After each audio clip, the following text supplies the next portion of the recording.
Well, hello everybody. Now, how great is it to be at the Fringe? It's such an honour to be performing here today. This is actually my first ever stand-up comedy performance. Guess who's proud? Not my parents. Either way, it's still such an honour. The Fringe is such a wonderful event, so much talent. So if you're wanting to see some, my slot finishes in about 10 minutes. The Fringe is such a wonderful family event. Raise your hand if you're here with your family. Oh, you poor bastards. Family's great and all, but you have to admit, it's quite an interesting dynamic at times, right? Like, was dinner time as a kid growing up very chaotic for anyone else? For example, it's around 7 p.m. on a Tuesday night and mum's in the kitchen cooking. You could tell I don't know how to cook.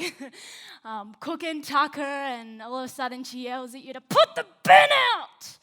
It's green bin night, Maisie, get out and go. And so you just bolt and find the closest pair of shoes to you, which happen to be your dad's size 3000 moccasins, right? So you're waddling around in shoes that are too big, where you can either do the old kick and stick, where you kick your toes to the very tip of the shoe and lift your heel and just sort of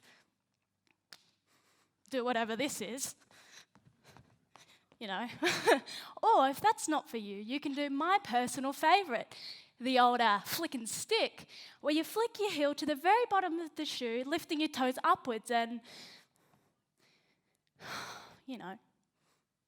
go for it, sort of. Does anyone else think moccasins are the weirdest shoes out there? Like, when did it become a staple for dads all around the globe to wear a pair of skinned possums on their feet? Anyway, I was wearing those damn moccasins, going to take the bin out, do a good old, flick and stick, down the driveway. When just as I got out front of the house, the guy that I liked and, we were kind of the modern Romeo and Juliet, typical teenager love story. He drove past and, I saw him and he saw me and our eyes locked. Violins started playing, the world turned pink, and funnily enough, he didn't slow down at all. In fact, the bastard sped up. It's the bloody moccasins, isn't it? Thanks, Dad. But family, why do people keep reproducing? Personally, I don't think I could have a kid. There's the whole birds and the bees talk thing, and which my parents decided to leave up to the school to teach me all about growth and development. Yeah, well, that went so well because after my first lesson I had when I was about 8, I came home very pleased with the fact that I now knew that boys had tentacles. Apparently. Thank you, primary school. Oh, man, tentacles. But, we hadn't even touched on childbirth yet. I mean, they always say, but they give you such great painkillers. If I ever start thinking about having a kid, that's when I'd bring on the painkillers. There is no way any guy is getting his tentacles anywhere near me. No, sir. But kids just don't give a shit about anything, right?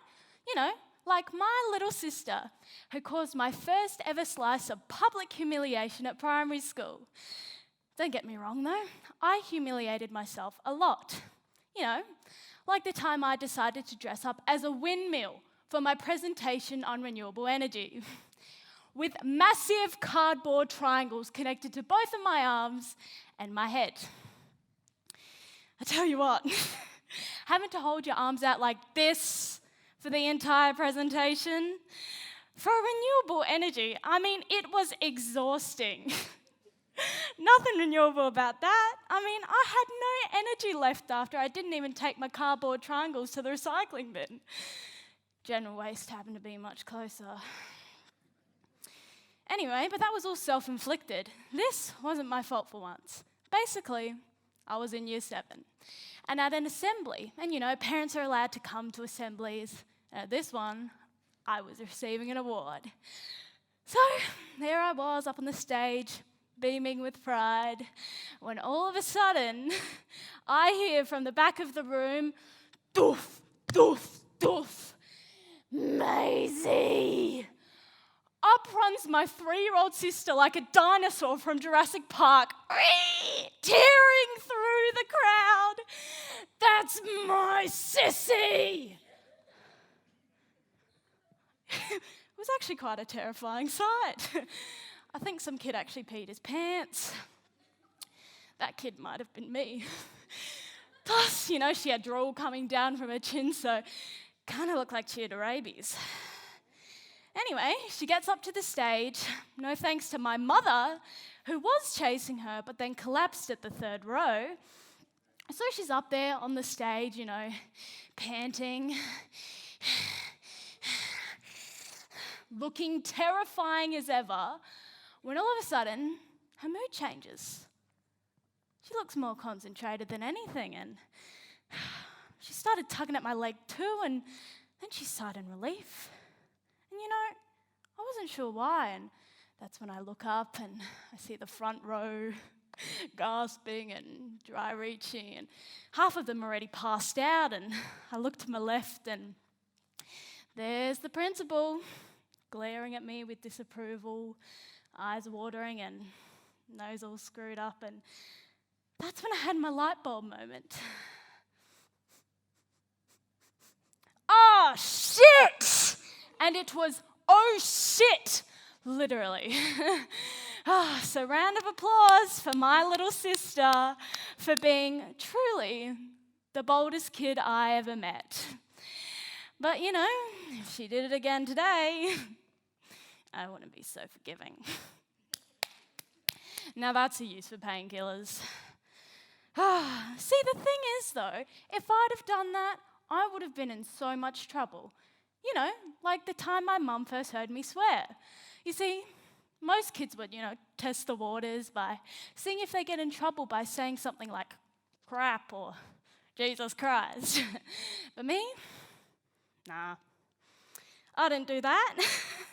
My poor mother learnt that I started swearing at a very young age by accident. Basically, I was 7. And, I was coming home from school one day, opens up the door, and out of nowhere, the dog comes zooming in and jumps up on me, right? At the top of my 7-year-old lungs, I yell, "Ah, shit!"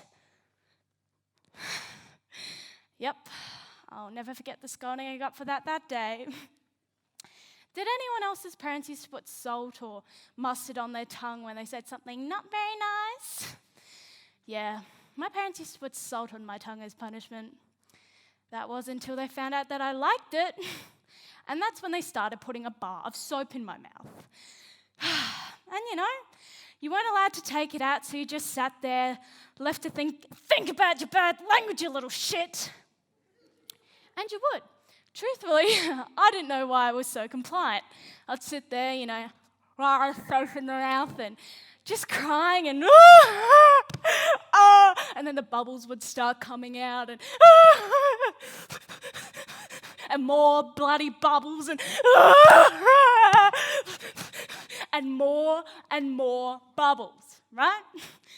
But soap, come on. I mean, at least salt is classified as a food, right? Whose idea was it to start putting soap in kids' mouths? Like, oh, my daughter's done a bad thing. Let's shove a bar of Dove's face and body wash down her throat. Doof. I mean, where's it going to end? What's next? The whole packet of soaps? Doof. Bottle of shampoo? Glug, glug, glug, glug. Drain cleaner? Shove the head in the dishwasher. Where do we draw the line, people? But, I'm all grown up now and I got to join the workforce. Yay! And I currently work in hospitality, right? And there's a lot of things I really like about my job. One of them being that I get to chop a lot of onions. Now, you're probably wondering, Maisie, why would you like chopping onions? It's a lot of work and it makes you cry. You're telling me I get to cry at work and get paid for it? Screw paying for therapy, this turned out way better. It became a routine, right? Boom, walk into work, clock on, grab some onions, think about all the time life has disappointed me and let that shit run. It was phenomenal. Best part is, nobody suspects a thing. Whenever somebody would walk in, I'd just be like, oh, it's the onions. And all was going pretty smoothly until one day, well, here's what happened. I was doing my thing, And that's when my boss walked in.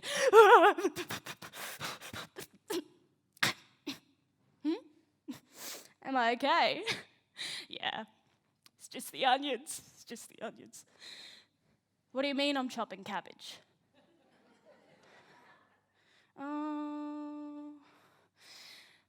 I got 2 weeks off work and they paid for actual therapy.